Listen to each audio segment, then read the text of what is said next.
नमस्कार, मैं हूं अभय कुमार। आप देख रहे हैं अपना खास कार्यक्रम बिहार समाचार। बिहार समाचार में खबरें बिहार की, बातें बिहार की, देश दुनिया की तमाम खबरें जो आपको जानना जरूरी है। बिहार समाचार में हम खबर लेते हैं सत्ता के गलियारों से, पंचायत के गलियों से और गांव के चौपालों से, जो आपके जीवन को कहीं न कहीं प्रभावित करता है। तो बिहार समाचार में हम पहली खबर लेते हैं कि प्रारंभिक स्कूलों से पहले हाई स्कूलों में शिक्षकों की बहाली प्रक्रिया पूरी की जाएगी। 1,22,000 हाई स्कूलों में शिक्षकों की होगी बहाली और उसके बाद फिर प्राइमरी स्कूलों में होगी बहाली। हम आपको फटाफट बता दें कि कौन से सेक्शन में कितने पद हैं। तो हाई स्कूल में 1,22,000 पद खाली हैं। तो वहीं पुस्तकालय अध्यक्ष के लिए 1,893 और प्रधानाध्यापक के 6,000 कुल पद हैं। और वहीं प्रारंभिक स्कूलों में 80,257 पद खाली है, जिसकी जल्द ही बहाली प्रक्रिया शुरू की जाएगी। लेकिन जैसा कि सरकार ने बताया है कि अब जो है सो इस बार का सीटेट का एग्जाम हो जाने के बाद, रिजल्ट हो जाने के बाद भी 7वें चरण की बहाली प्रक्रिया शुरू की जाएगी। और बहुत बड़ी खबर यह है कि पीएफआई पर 5 साल का बैन लगा दिया गया है। पीएफआई जो आतंकी संगठन साबित हो चुका है और 5 साल का उस पर बैन लगा दिया गया है। वहीं लालू यादव कह रहे हैं कि पहले आरएसएस पर बैन लगाइए।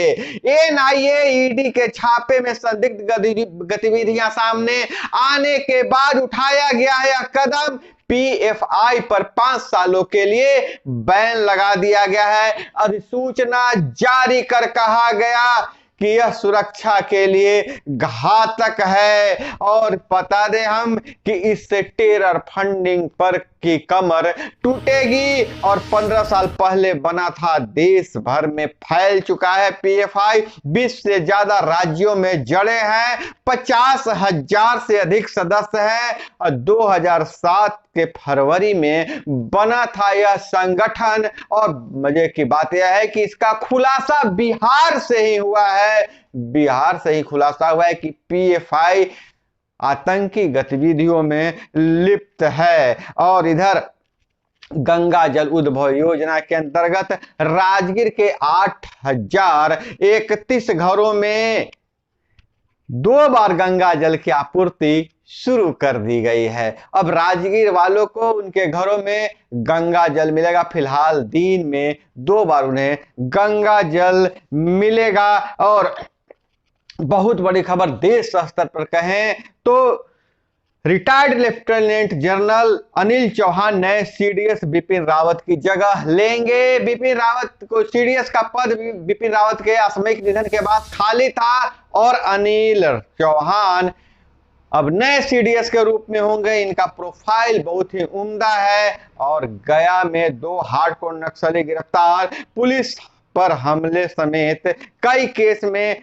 थे वारंट। और बहुत बड़ी खबर यह आ रही है कि फर्जी जाति प्रमाण पत्र पर जीते थे मुखिया का चुनाव अब रद्द किया जा चुका है। वैशाली की यह खबर है। वैशाली ने आयोग ने उप मुखिया को सौंपा पदभार। अब मुखिया का जो चुनाव ही रद्द कर दिया गया है और उप मुखिया को पदभार दिया गया है और दोबारा चुनाव कराने का आदेश दिया गया है। इस पर हम नजर डालें तो फर्जी जाति प्रमाण पत्र के आधार पर वैशाली प्रखंड के मदारना पंचायत की निर्वाचित मुखिया रूबी सिंह को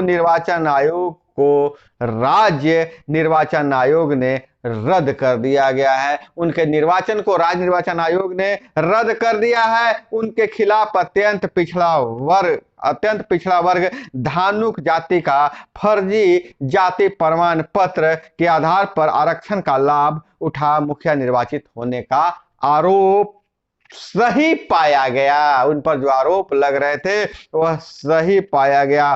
फर्जी जाति प्रमाण पत्र के बिना पर मुखिया पद से निर्वाचित होने के संबंध में इसी पंचायत के मोहिउद्दीनपुर निवासी मुखिया प्रत्याशी रहे दशरथ शाह के द्वारा राज्य निर्वाचन आयोग में वाद दाखिल किया गया था। राज्य निर्वाचन आयोग द्वारा जांच के उपरांत आरोप को सही मानते हुए उनको उनके पद से हटा दिया है और उन्हें पद मुक्त कर दिया है। इस पंचायत में मुखिया पद के रिक्त मानते हुए उप मुखिया शोभा कुमारी को कार्य करने का निर्देश दिया गया है। वहीं राज्य निर्वाचन आयोग द्वारा पारित आदेश के आलोक में जिला पंचायती राज प्राधिकारी वैशाली ज्ञापांक 2229 दिनांक 26 सितंबर के जारी पत्र के आलोक में वैशाली प्रखंड के पंचायती राज पदाधिकारी सह कार्यपालक पदाधिकारी को आदेश दिया है कि वहां दोबारा चुनाव की तैयारी की जाए। और इधर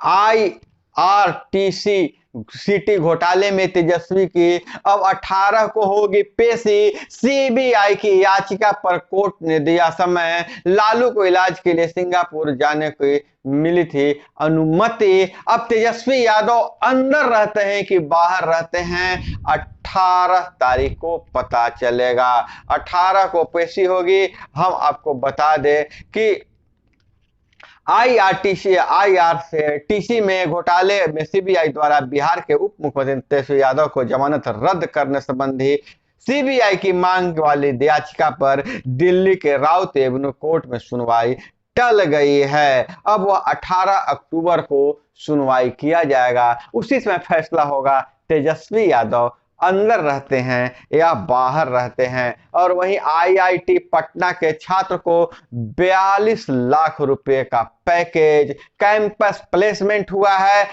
प्री प्लेसमेंट ऑफर मामले में संस्थान ने 2021-22 की बैच की तुलना में 74% की जबरदस्त विरोधी देखी गई है। और इधर मदरसा बोर्ड के फोकानिया मौलवी का रजिस्ट्रेशन अब 30 सितंबर तक थी अंतिम तिथि, जिसे आगे बढ़ाकर 30 अक्टूबर तक कर दिया गया है। और इधर बात करें तो दिल्ली सरकार का दिवाली तोहफा DA/DRA 4% बढ़ा।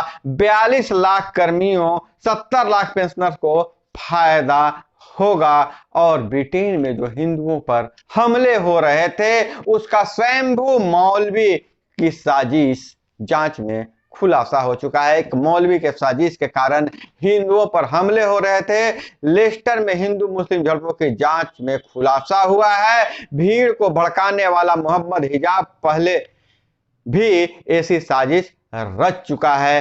कोर्ट में सबूत के तौर पर पेश होंगे मौलवी के वीडियो। और इधर दिल्ली शराब नीति केस में कारोबारी समीर गिरफ्तार। और इधर बात करें तो कांग्रेस अध्यक्ष पद की गुत्थी उलझी, दिग्विजय सिंह भी रेस में हैं। और इधर बात करें बैंक SIPB से पास प्रस्ताव को प्राथमिकता के आधार पर ऋण दे। राज्य स्तरीय बैंकर समिति के 12वीं बैठक में वित्त मंत्री ने कहा है। और वहीं नगरपालिका चुनाव में मुख्य और उप मुख्य पार्षद पद के उम्मीदवार हर बूथ पर बना सकेंगे 2 पोलिंग एजेंट। और श्रवण कुमार ने कहा समाज में गैर बराबरी, तनाव और नफरत फैलाने वाले संगठनों पर भी प्रतिबंध लगे। और इधर अब मेडिकल की रीवर्सन में विलंब नहीं होगा, 7 दिनों में होगा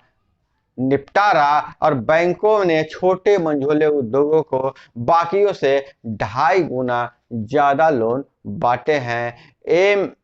MSME क्रेडिट ग्रोथ 24%, समग्र क्रेडिट ग्रोथ 10.5%। और इधर पिछले वर्ष इंटर पास करने वाली 1,96,000 बेटियों को नहीं मिली बालिका प्रोत्साहन की राशि। यह खबर मुजफ्फरपुर से निकलकर सामने आ रही है। और वहीं जमुई से खबर आ रही है बकरी के चारा खाने के विवाद में महिला को पीट कर मार डाला।